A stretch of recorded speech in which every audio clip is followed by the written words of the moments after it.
Hello Intercruisers, today I want to bring you on board the beautiful Celebrity Reflection. Even the terminal of Celebrity is very elegant and very nice. As you can see, everything was spotless. Here I am doing, of course, my little walk in the gangway. That is a must. And then we boarded the ship, greeted by their beautiful staff, and seeing this amazing ship was a dream come true for me. The first thing I do when I get on board is usually, if my cabin is ready, go check out my cabin just to make sure that my luggage got there and that everything is good. So I was at room 8300 interior cabin. I wanted to check out everything and make sure that everything was where it was supposed to be. So let me show you around.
As a content creator, one of the things I always look at are the outlets. Celebrity Reflection was built in 2012, so of course their outlets are going to be outdated. So if you're needing USBs and Port C outlets, you must bring them on board.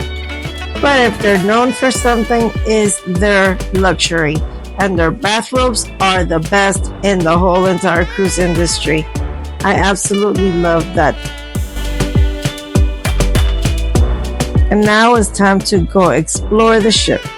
The first thing I noticed was the upside down tree, a beautiful upside down tree in the middle of the atrium that's surrounded by so much lighting, and it's beautifully decorated.